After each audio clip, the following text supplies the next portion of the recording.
On to the second topic of the day, which I've titled Daniel is Training Weird, which kind of sums it up. First off, you're training like an individual that works from home and has a home gym and has, Yeah, because this is going to be out of the question for most people.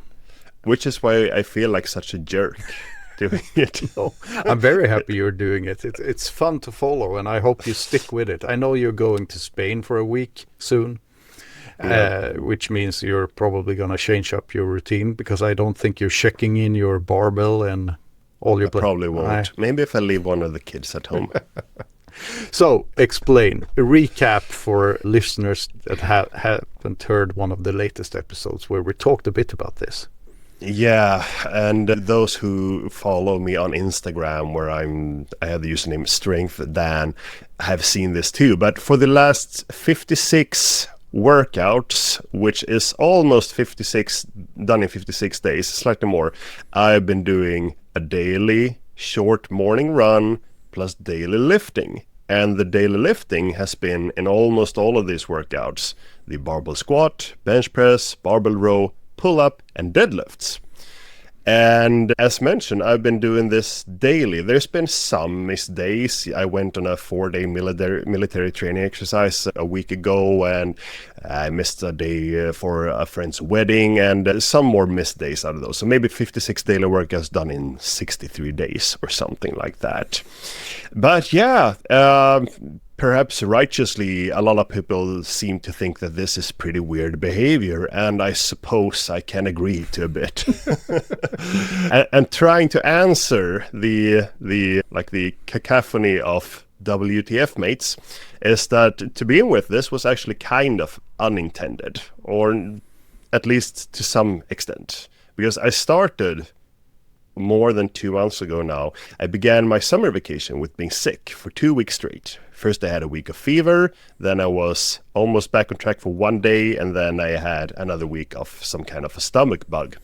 So no training, mostly lying in the bed or in the sofa, not eating a ton, and being really bored and longing for exercise. And when this happens to you, there are kind of two ways people who are used to training usually go. One is that you get defeated and depressed, like, oh, I'm losing all my gains, I'm never going to be able to get this back, or I have so much to rebuild, which can kind of deflate you and make you not feel like training again. Or it can go the other way, where you get really inspired and just longing for, oh, I can't wait to start training again, I'm so looking forward to it. And I happened to fall in that on that route this time. Yeah. And I think it also helped that I read a book at the time by Ryan Holiday titled Discipline is Destiny. He writes about these Stoic virtues. And in this book, there were at least one, it might have been a couple of examples of very disciplined athletes. And just reading about their training discipline during this time was really inspiring. And it made me want to do that myself, really. Yeah. So then the sickness went away and I got healthy again, and it was time to start training. And when you haven't been training for a while, the best approach is to start very light, but with a big sample. Like, you should expose yourself to all the movements you usually do, but it's very, very little. Basically a warm-up in all the different lifts that you want to get back into doing. So doing a couple of full body workouts isn't a bad idea when you're coming back from sickness, but basically just use the barbell or something. Yeah. Maybe just a few plates if you're strong in that exercise, but just go through the motions to get back on track again. So after just like a few of those initial ones, very light workouts, it was time to start an actual training routine again. And I knew about, well, two things. As mentioned, I started the daily running routine and the daily lifting. So I knew about this concept of a mile a day, meaning 1.6 kilometers of running a day, and having a run streak with that. So I started that up because I also want to improve my cardio fitness with a very, very slow 1.6 kilometer jog every day. And then a bit later in the, say around lunch, so I did the jog in the morning, and then around lunch, I followed what I believe is something similar to the so-called Easy Strength program, which is popularized by Dan John, and there's a book about it, which I haven't read yet. But it's based on a quip from another trainer or coach named Pavel Tsatsouline, who I didn't know the context at least. I think it was like giving someone advice for getting back from a slump or something. And what he wrote was this, so I'm going to quote him. For the next 40 workouts, pick 5 lifts. Do them every workout. Never miss a rep. In fact, never even get close to struggling. Go as light as you need to go and don't go over 10 reps for any of the movements in a workout. It is going to seem easy, and when the weights feel light, simply add more weight. Yeah. So that's what I did. And as you wrote to me like a week ago when we talked about Dan John's ebook, and you were like, Dan John took this short paragraph and expanded it into a 300 plus pages ebook. Yeah. And I'm starting to see how that happened because of all the questions I'm getting, because he has kind of marketed this and done this to and fro over the decades, and he's getting even more questions about it. So I'm kind of seeing where it comes from. There are a lot of but, why, if. So yeah, and I think that like, doing 2 sets of 5 is a common set and rep configuration. Yeah. So that's what I started with, very light. And I picked the squat, bench press, barbell row, pull up, and deadlift for these ones. Notice that Pavel doesn't say anything about frequency or how many days a week you should do it. But the normal approach of doing this, I think, is to do around 5 days per week or something like that. I've done it more than that, so an average of over 6 days per week. I mean, it's almost every day for these last 56 days, so I'm not entirely in line with that maybe. But yeah, so I started super light in all the lifts, and after like 10 days, I believe that the worst danger is over, the danger of overdoing it and doing too much too soon. So after that point, I gradually started adding some sets and reps and weights in my prioritized movements. And then I kind of took it stepwise. So if I tolerated something, I added a little bit, and then I went a week with that to see if I tolerated it, and gradually started increasing those things. And it took, like, one of the most common questions is how long does this take? And it took like 20 to 25 minutes in the beginning when I used very light weights and didn't stress. Now I can do it in around 60 minutes if I'm being very effective about it. But I still follow like a pretty much that same routine, but I've added to some of the exercises. So for example, in the squats, I do closer to 5x5, same thing in the bench press. And for the pull-ups, I just do sets of 2 reps, but I do basically 1 set in between every other set. So I'm alternating those, trying to be more time effective and basically get 3 pull-ups without adding too much to the recovery burden. And the morning run is still going strong too. I started with 1.6 kilometers per day, 1 mile, and very gradually and very controlled added to it. So I'm now averaging around 2 miles, so 3.2 kilometers. That's just awesome. Yeah, that's maybe the thing I'm most happy about. I love that morning run. I know that you've been trying to establish a running routine in the past, and it has come and gone. But do you feel like it's here to stay now? Yeah, I think so. I mean, you never know what happens, but I enjoy it so much. Yeah. I'm not rushing it. I'm just doing it for the enjoyment and, well, of course, the benefits of it too. But yeah, it's holy, so I don't want to mess with it and optimize it to make me not enjoy it. Yeah. But winter is coming, Daniel. You need to buy a pair of ice bugs or something. Nah, I live in the south of Sweden. I think I'm fine. But finally I can do it without getting too warm. Yeah, no, so, and like recently I started posting about this. So I started posting that I do this every day, and people seem really interested in it, which is cool, I guess. But I do get a lot of questions about it, and here we are at the reason for why we're talking about it here today. A lot of people have wanted me to expand on it, and I suppose I can answer some of the common questions I get as well. And the first question would be, what is your why? Why are you doing this?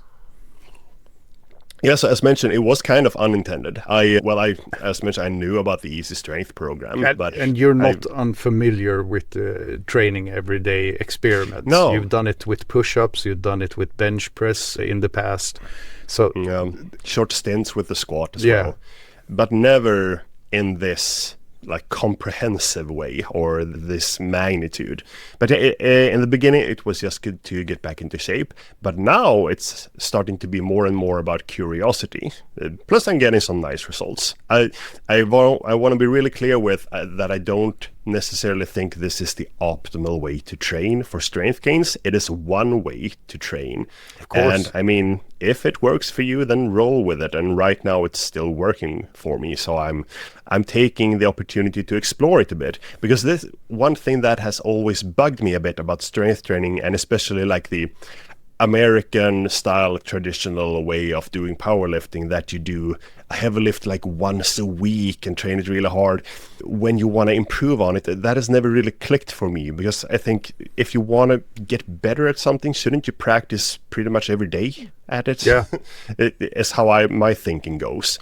But of course it gets difficult with something that also takes a toll on you.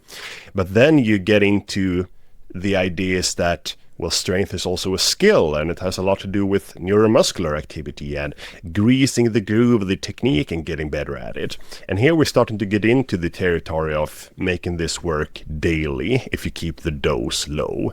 And also the fact that you can adapt to a lot of things. Yeah. And if you just begin gradually, you tolerate a lot of things without it really wearing you down, if you're being really careful. And here comes the other side of that discipline coin, because some people might think that, yeah, the biggest requirement of discipline in this is to do it every day. But I would say that that's like the first hurdle, but then the even bigger hurdle comes, which is not to do too much. And that is where I think a lot of people is going to run into a problem. I do so too, and if you were to do this for, let's say, 300 more days, you continue this for a full year, and you super gradually add volume or weight or whatever, I think you can reach a point where people would look at a single one of these workouts and saying, oh, that's too much for a workout, or that's quite a lot. Yeah. But your body would have had such a good chance to adapt to it, especially if you're eating enough protein and enough calories not to be broken down by it. So, and sleeping enough, which has been a challenge these last days, which has made a dent in my recovery. Yeah, absolutely. But yeah, I mean, even now after 2 months, my daily workouts are approaching what I used to do like 2 days a week, which is kind of cool, and also makes me super curious as to where can this lead. So yeah, that's cool. Let's see what more questions are there. Yeah, one common question, which I can totally understand, is people saying variants of, don't muscle need 48 hours of recovery? And we mentioned it. So recovery is going to be dependent on the training dose and the tolerance to the dose. It's, I mean, we squat down to the toilet and up from it every day, don't we? Yeah, and that's fine because the dose of that training is so little. But if you start, doing squats and adding reps and weights and so on, the dose is going to increase. I mean, I've had leg days in the past that were so heavy that the day after I considered shitting standing up. Yeah. So it's not out of the question that you skip the sit down on the toilet part. Yeah. But yeah, I used to believe this too, but it's so dogmatic when you have an exact number written in stone. That's never the truth. No. There's always going to be ifs and buts to consider as well. And it's always an interplay between dose and tolerance to the dose. The dose, just like being out in the sun and your skin adapting to the sun, is just about the dose and the tolerance for it. And I mean, we see this in regular training studies as well, that the workout that gives someone insane muscle soreness and performance drops the first day of the program, well, the next week when they're doing the same workout, they tolerate it a lot better. Yeah. So yeah, that adaptation is going on. Another question is, how close to failure do I go? And I'm trying to, like the words from Pavel, don't struggle, is like what I keep in the back of my head. But as I've gotten deeper into it, I I like briefly touch closer to failure in some of the lifts. I might do a squat single that is RPE 9, so to say, so 1 rep from failure. Yeah, just here and there, but like the overall gist of it is to be really far from failure. I'm not too concerned about going close there. I'm more concerned about good form, greasing the groove, just like doing the movements in a nice way. And this goes into the whole greasing the groove concept, where you're more worried about practicing the lifts than you are about bodybuilder style training it. And we do have some cool strength training studies from the last years that show that even when you terminate a set really far from failure, you get the same strength gains as when pushing closer to it. What seems to be separated is that muscle gain is more dependent on going closer to failure. But for strength, it's training fresh seems to be a good thing. Yeah, because you're going to be able to do your lifts in the way you want to perform them. You're going to be able to keep your technique perfect, hopefully, and every rep is going to be a good rep. Yeah. But I mean, if you were to do only one full body workout per week, I would recommend to most people go as close to fail as possible in most sets, because you're going to have so long time to recover. It doesn't mean go way beyond technical failure. Don't expose your body to dumb shit. But failure becomes more important the lower the frequency or the less you train. Yeah, absolutely. But training every day, failure in every set, that would set you up for failure real fast. I think one could get like adapted to doing that to some degree further down the line, but I think I'm not there yet. Genetics would play a big part. Your ability to avoid injury, and we're all not. Every one of us are not equally lucky on that point. Definitely, some of us are injured more easily, and once the injuries has started to pile up, they are going to keep piling up for most of us. Yeah, and that's the challenge with this thing, and the most difficult part injury-wise is probably the first few weeks. But if you can get past them, then you do have a bit of an armor against injuries, unless you really change things up. So so a lot of people are asking, why don't I have an overhead press? Because you hate this. No, I don't. It's because I have my eyes on powerlifting a bit again, so I put that volume into benching. But I do like the idea of it. And especially doing something even more technical, like a push press or jerk or something, where the daily practice can really like be leverage for getting better at it. That would be cool. Someone should do that. But I'm putting it into benching. What else do we got? So a lot of people are asking about what results I've noticed. So for one thing, I am back in shape and beyond, but I still feel like my muscles have grown a bit from this. That's nice. So once again, I mentioned that for muscle growth, training closer to failure seems to be more important, but that's not like the be-all end-all, because you can compensate with more volume. I mean, as long as you contract your muscle fibers against resistance, they are gonna grow one way or another, and you can either do a few sets close to failure or a lot of sets far from failure, and you're still gonna get growth. So that comes. It's just a very inefficient way of doing it. And regarding the squat, I've been doing mostly paused squats, because I believe that also lowers my injury risk, because there are less forces in like the switching from the eccentric to the concentric if I'm pausing in the bottom. And I hit a PR just a few days ago. I had a 2-year-old personal record in the pause squat of 160 kilos when I weighed 5 kilos more, and one of the workouts I just got a feel for trying, seeing how much I could lift, and I beat it with 2.5 kilos, weighing less, and not exactly peaked. Regular listeners know that I have a pet peeve when it comes to pause squats. People claiming to do pause squats, and then they share the videos, and I'm like, I can barely register a pause. In both of your, first you tied your old PR, and then the workout after you set a new PR, I can actually see your pause in the bottom. It's like 1 second long, which is good enough. But people tend to aim for a second, and then they are just maybe slowing down the bottom movement. Yeah. But there's never a real pause. Exactly. If you're gonna do pause squats, actually pause. Yeah. So what was cool about that was that leading up to this 162.5 kilo pause squat was that I had only trained with 100 kilos for the majority of the workouts. I did a few with 110, but really light sets, just very many of them taken together. So that was cool. And yeah, I mean, I'm starting to feel stronger in all of the lifts I'm doing. So I'm looking forward to see what happens. In the pull-ups, I recently started to feel really exhausted. When I went away on that 4-day military training exercise and I came back, I first did one like lower volume workout before I started to get back into where I was. But the pull-ups haven't really been able to get back on the wagon in the same way. So I'm keeping the volume down in those a bit, which is a bit surprising. I have super soreness in my lats and pulling muscles. That's weird. But we'll see. But your deadlifts are looking smooth as fuck. Yeah, and I've only been deadlifting 3 plates for like the first 50 days, just for one set of 5 reps, so 140 kilos. And I recently went up to 4 plates, so 180 kilos.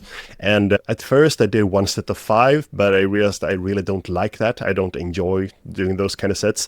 But then I realized I can do sets of 2 instead, which is one of my favorite ways to do the deadlift. So now I'm going to start to see... Well, I've done 2 by 2 now for just like 1 or 2 workouts, but I'm going to see if I can get used to that and maybe start adding 2s then and get a ridiculous volume of deadlifts. That would be cool to see what happens. For me, the deadlift has always been one of the most technical lifts, and greasing the groove there really seems to work. Yeah, I think so too. Yeah. You can feel like I'm just as strong as I was a week ago, but something is off with my technique and nothing works in the deadlift. It just feels off. So yeah, cool. Yeah, no, so it's gonna, as I mentioned, it's mostly curiosity. And now at this point, when it's so public and a lot of people are saying that, oh, this sounds awesome, I'm gonna try too.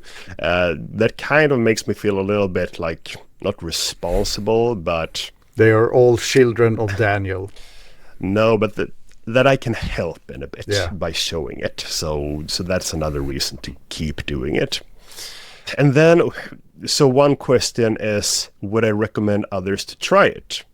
And yeah, the first time that someone who likes strength training starts training a lift daily, they are gonna learn a lot about strength training and their body and how it works. But maybe I think that someone should start with doing it in just one lift so that it's not all of these moving parts. Start with doing push-ups every day or something and see what happens. Chances are that you're going to get burned the first time you try it and, get some slight pain or overuse injuries after the first week because you're doing too much. And then you'll learn, and the next attempt you might temper yourself a bit more and be able to handle it. So when you do all of this shit at the same time, if you're gonna be able to pull that off and you are something of a rookie, then you're probably gonna need to have more rigid guidelines and enter the 300-page book about easy strength. But it doesn't matter what you say. People are gonna do what they do. Yeah. And it's all gonna be your fault. Exactly. The emergency rooms at hospitals all over the world are gonna fill up with people. Yeah, but no, I don't think it fits every personality. I've coached a powerlifter that wanted to win every workout and like beat the prescription and really go away with the feeling of having crushed it. That personality isn't fit for this type of training.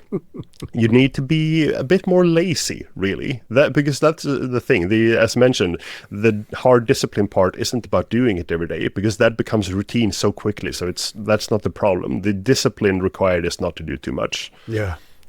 And you've been going to the gym for 20 plus years now, and your technique in all these lifts has been nailed down for a decade plus. You know what you're doing. But even if we take a random gym goer and like drop and give me 20, you're going to see a lot of people that are strong enough to do push-ups, most definitely, but the technique is not going to be there. It's going to look sloppy, and so just focus on low dose and total control. Take this as an opportunity to actually improve your technique if you're doing it. Start with, if you can do 20, 30, 40 push-ups in a sloppy set, start doing 5 push-ups per set and do them super controlled instead. See if you can become a student of push-ups while doing them daily. Instead of just, I'm going to go balls to the wall every day. Watch me. Yeah, absolutely. And if someone really wants to follow the whole easy strength thing, well, then the guideline is pick 5 lifts, use the big 4 and add something onto that. Do 2 sets of 5 if you want to, but take to heart that you shouldn't even struggle, at least for the first few weeks. Then you can start exploring what happens when you add some weight. I mean, when you start to feel slight. If your deadlift PR is 100 kilos, there's zero shaming starting by doing like 40 kilos. Just to get the barbell at the right height, using the big 10 kilo plates. And my first week I deadlifted 100 kilos for 5 reps each workout. The next week I started adding another plate, and my PR is 260 kilos. Exactly. So be wise, which is super long time ago. Be boring. Boring, but for me it gives this like satisfaction that I'm like honing a craft or something. It's there's this distinction between finite games and infinite games, and this is an infinite game in where there is no clear endpoint. You're just doing it because the enjoyment of it, and if that leads you to better results, then that is cool. So and the last question, is there a program for this in the app? And no, there isn't a program yet, because it's kind of difficult how you would write it and then still have people understand what to do. So here's what I do and what I recommend currently is that the first time you do your workout, say that you do one of these easy strength workouts, you create a new workout and you enter all the exercises and the sets and the reps and the weights, and you save that when you're done. And the next day you go into your training log, you click on the workout and you click train again. And then you get a copy of that workout into your app. And as mentioned, maybe for the first few days or week, you do just the exact same workout, and then maybe you start adding a rep or a set or some weight here and there, and then you just add that, save it, and continuously just use train again on the previous workout, and just maybe change the title or something. That's what I recommend to do. And this is free in our app. It's called Strength Log on both Android and Apple. Completely free to do this. I always claim that the train again feature is one of the most underrated features in the app. It's so good that we even put it under the plus sign in the bottom menu where you click to start a new workout. That's true. You have the option to start a completely new empty workout, or you can hit the train again button from there and then pick a workout from your training log. Yeah, that's true. Because I mean, this is like the core idea of progressive overload. Pick something you've done recently, do it again, add something, a bit of weight where you can, or a set or whatever, just to keep progressing. Yeah. And after a point, there's no shame in doing the exact same workout a couple of times either before you can take that next step up. Absolutely not. So that was that. And as you mentioned, I've got about 1 more week before I'm heading off to Spain for a week's vacation.